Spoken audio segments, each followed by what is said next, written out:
de Santander, junto con la participación de la Universidad de Desarrollo e Investigación. Están 4 investigadores y vamos a iniciar la implementación de estrategias, es decir, se aplicó la implementación de estrategias para la educación financiera básica como contribución al mejoramiento de las pruebas PISA en Colombia.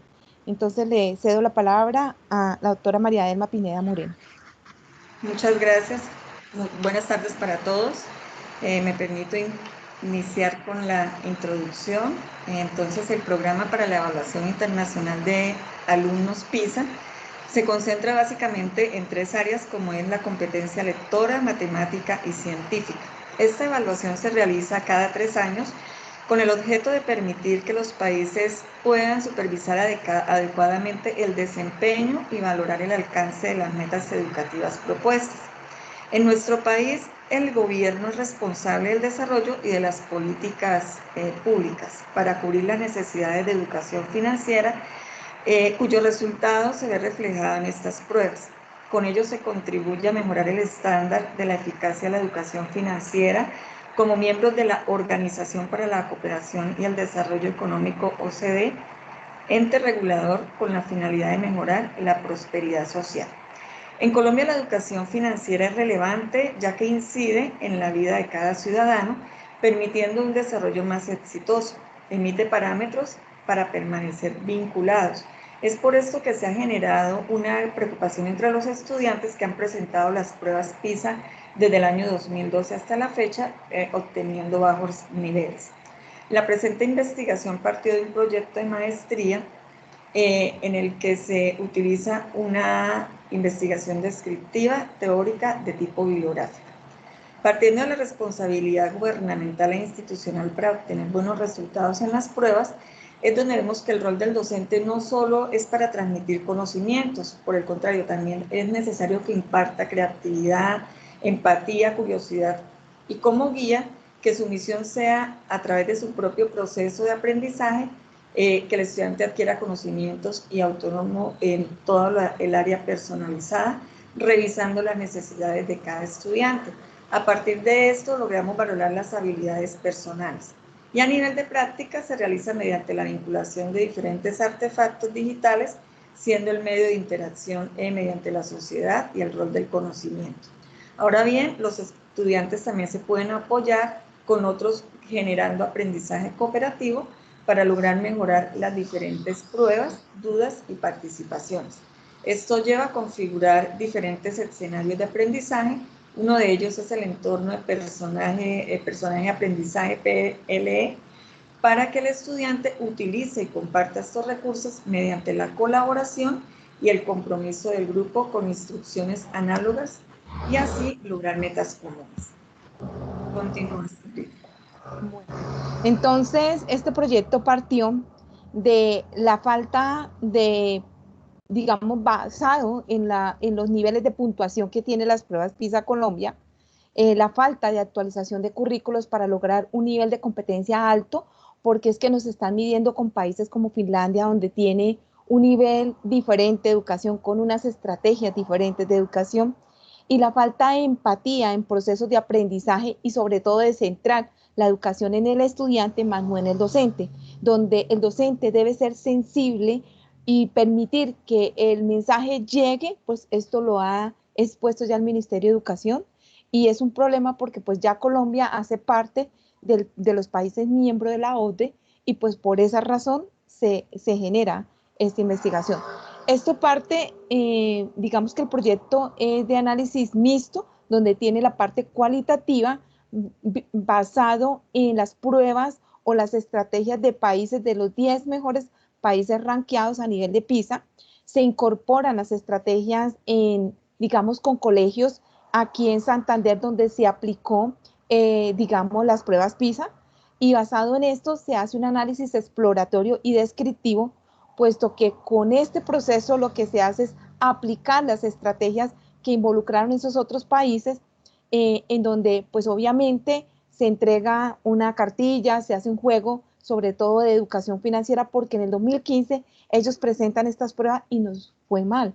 Entonces, este proyecto se tuvo un análisis, es decir, se hizo bajo una muestra de 100 estudiantes, pues porque no todo el mundo presenta, sino que es los que escoge el Ministerio de Educación para presentar dichas pruebas. Y aquí escoge escuelas rurales, escuelas urbanas, y pues nos hemos dado cuenta que la educación es diferenciada. A partir de esto, arrancamos con lo que afirmó Gatti en el 2005, donde nos habla de las habilidades cognitivas. ¿Para qué? Para que los estudiantes logren, es decir, logren mostrar qué competencias tienen, qué habilidades, y específicamente este autor decía que no solamente se evaluaba la parte del concepto, sino la habilidad del pensamiento crítico. Entonces, en las pruebas PISA, obviamente el líder, que es Andreas Slater, creador de PISA, director, dice que todos los países deben hacer reformas educativas, excepto pues el que cumple el primer puesto, que es Finlandia. Y Guarín, basado en lo de la UNESCO, nos afirma que la UNESCO desde el año 2018 les está diciendo a todos los países las diferentes estrategias metodológicas que deben incluir el trabajo cooperativo, el aprendizaje basado en problemas y el aprendizaje basado en proyectos, sin llegar a olvidar la estrategia que utiliza Finlandia, que es el aula invertida. Partiendo de estos parámetros, toda la educación va a cambiar, y Collazos en el 2006 afirma que el aprendizaje colaborativo le da un intercambio al desarrollo de habilidades, donde los estudiantes se incorporan para que sean escuchados, para que demuestren sus estrategias y que se vuelvan pares académicos. Clave en el 2015 reafirma y dice, se deben observar las estrategias de otros países de educación para mejorar las competencias de los países latinoamericanos. Entonces, basado en esto, nosotros nos fuimos a revisar los 10 mejores países ranqueados. En este caso, Finlandia tiene dentro de todo su programa la estrategia aula invertida, donde el estudiante, la política de ellos es el estudiante debe estudiar feliz. El aula invertida se hace en todos los momentos, es decir, con todas las temáticas, y el estudiante prepara desde su clase, desde su casa, todo el proceso. Solamente estudian 4 horas al día, y lo demás es para que ellos lo investiguen, lo analicen y debatan. Muy diferente al programa, digamos, de educación que tiene coreano, que es el programa Milagro, donde ellos caracterizan a los estudiantes, es decir, le hacen un análisis personalizado, y para ellos el estudiante brillante es el que tiene 10 horas de educación presencial. Entonces ellos allá tienen un sistema totalmente más fuerte. Para el caso de Shanghái, el programa que ellos tienen se llama Empoderados, y tienen como propósito tener un alto, aquellos sistemas educativos que tienen un nivel alto, ayudar a aquellos establecimientos que tienen un rendimiento bajo. Entonces aquí ellos hacen acuerdos entre las instituciones, donde los estudiantes de rendimiento, o digamos esos estudiantes, van y participan con horas de refuerzo a esa otra institución donde tienen un nivel alto. En Canadá se ha evidenciado que el requisito de aprendizaje son los proyectos. ¿Por qué? Porque el concepto se aplica a la realidad y no exigen tiempo para un proceso de aprendizaje. Siempre que ellos dicen que puede ser lento, lo importante es que perdure, es decir, que el estudiante se le quede y que haya una buena calidad de educación con gamificación, es decir, con juegos. En Hong Kong, basado en un estudio country, que es una de las revistas que está publicando, dice que el estudio de Hong Kong es muy similar al de Reino Unido, donde la alta calidad se basa en los planes de estudio, donde incluye no solamente las materias básicas o las específicas, sino incluyen la parte del desarrollo personal, y aquí involucran a psiquiatras para evaluar la formación del estudiante. Recordarles que lo que es Hong Kong, los estudiantes exigen tanto que ellos han tenido problemas a nivel ya emocional, donde los chicos, por exigirse tanto, llegan a otros niveles de pues, suicidio, y esto es lo que ha evitado, porque partiendo del aprendizaje basado en un problema, los chicos tienen que mostrar y decir qué es lo que les está pasando. Japón, pues digamos que en la ley básica de educación, el lema es que la persona que persevera y trabaja duro va a obtener un éxito en la vida, y mediante estrategia de aprendizaje basado en problemas, aprendizaje basado en proyectos colaborativos y aula invertida es lo que ellos utilizan. Y Taiwán utiliza, además de los conceptos, además de la práctica, involucran a los estudiantes con la tecnología. Entonces, ellos hacen parte de empresas donde estudian, conocen de todo el proceso, pero también los incorporan a que generen innovaciones de proceso productivo, innovaciones que contribuyan. Entonces, las ideas o los ideales acá es incorporarlos en proyectos, incorporarlos en aprendizaje, todo lo que tenga que ver con la tecnología, porque ellos saben que este es un punto muy fuerte para la educación.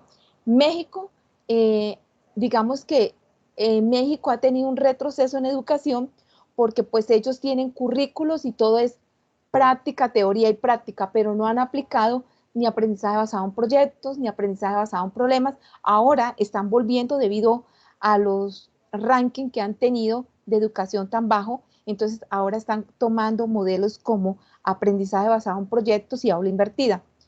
En cuanto a Taiwán, Taiwán tiene que los 5 principios rectores para una educación integral es: la educación es para la vida, es permanente, siendo el maestro el inspirador y compilando estilos de vida saludable, es decir, la educación es un todo. Rivas, aquí en Colombia, afirmó que hay un libro donde dice libro de regulación del sistema educativo y cómo influyen las políticas para generar esos cambios, para minimizar riesgos, porque un Estado que no tenga una buena educación está en riesgo. ¿Por qué? Porque él es el agente del desarrollo y la sustentabilidad del ser humano para poder, en otras palabras, desempeñarse en cualquier entorno, así sea nacional e internacional. Para ello, el doctor Ángel Gurría, secretario de la OCDE, afirma: los estudiantes que realizan pruebas se les analiza el clima estudiantil con parámetros como el comportamiento de su aprendizaje y el nivel de su vida. Entonces, aquí España, en el año 2000, colocó una ley para que ellos aprendan a resolver a partir de los contenidos problemas. Ahora, si vamos a ver, en este caso, las estrategias que se incorporó en este proyecto fue el aprendizaje basado en problemas, el aprendizaje basado en proyectos y el aula invertida. Aquí los docentes centraban la educación en el estudiante, se formaban grupos, partíamos en este caso de una problemática y se atiende, es decir, se hace realista. El aprendizaje basado en problemas, se estudia un caso, como fue en el caso de las tarjetas de crédito, y la cooperativa aquí de Bucaramanga, Coescop, entregó cartillas, se hizo con la cooperativa, con los empleados y los estudiantes se entendieron todo el proceso. El aula invertida participaron estudiantes del Colegio Cooperativo Confenalco como Colegio García Herrero, donde ellos verificaban la guía instructiva de aprendizaje basado en problemas, la guía, la cartilla que se les entregó de educación financiera, la guía didáctica con videos, podcasts, con juegos, con artefactos digitales como Voice Stream, como Kisses, como en este caso voy a colocar más claridad, Padlet. O sea, ellos utilizaron diferentes artefactos y se capacitaron, incluyendo a los padres de familia, a los docentes de su área y a los estudiantes. Cada uno tenía un rol diferente en la participación. Entonces, ¿esto qué concluye acá? Que Colombia en el 2019 tiene la nota más baja en matemáticas. Esto es un problema que efectivamente por ser país miembro ya tiene que mejorar, pero si nos damos cuenta, España estaba en un mejor ranking y resulta que también bajó. Y si vamos a ver, México también. Entonces, a nivel de Latinoamérica tenemos que trabajar para que los chicos estén generando un buen nivel de educación, es decir, que lo que se aprenda no es para el momento, sino que les quede para la vida. Japón tiene la calificación más alta, Canadá y Finlandia, ¿no? Conclusiones, entonces aquí, Silvia. Listo. Entonces, como estaba comentando mi compañera Sandra, en los efectos de las pruebas PISA aplicadas entre los años 2012 y 2018, los jóvenes de 15 años en 18 países dejaron muy mal ubicada a Colombia. Colombia tuvo un promedio de 625, de 412 sobre 625. Para esto el Congreso aprobó la Ley 1328 del 2009, donde buscaba formar la población más joven en economía y finanzas, brindándoles elementos de análisis para el conocimiento de las políticas sociales y económicas, también desarrollar la competencia y colocar programas y proyectos con el fin de que los estudiantes pudieran avanzar en estos elementos. Lo que se busca con estos proyectos es contribuir al mejoramiento de la capacidad financiera de los colegios y se hace necesario incorporar las competencias financieras, ¿sí? El conjunto de conocimientos y habilidades que le den el beneficio a los jóvenes enfocados a un futuro como ciudadanos económicos que tienen una buena capacidad financiera, que saben manejar sus finanzas en apoyo del Ministerio de Educación. Dado lo anterior, este estudio permitió desarrollar habilidades útiles y también se implementó una serie de guías familiares de educación financiera, las cuales son utilizadas por las instituciones financieras como la cooperativa, como instrumentos sencillos y claros que les permite a los profesores o maestros transmitir a los estudiantes conceptos económicos y financieros básicos. Para contribuir con el mejoramiento de la capacidad financiera entre los niños y jóvenes, se debe contemplar desde ya la educación financiera con inclusión financiera, es decir, que los materiales y programas educativos que se planteen desde el aspecto educativo debe aumentar el conocimiento de habilidades financieras de estos niños y niñas y deben ser contemplados que ellos hacen parte ya desde sus más tempranas edades un usuario financiero. ¿Sí? Entonces queremos que los ciudadanos sean ciudadanos económicos con capacidad financiera. Dado que los niños son futuros actores económicos, es esencial que desde su edad temprana conozcan, identifiquen y apliquen estos conocimientos. Aseguramos y queremos que con este proyecto la formación de los futuros estudiantes en las pruebas PISA mejoren sus resultados, que tengan resultados óptimos, siempre y cuando todos los actores responsables de esta formación anuden esfuerzos para el mejoramiento. Ok. Y estas son las referencias. Muchas gracias. Gracias.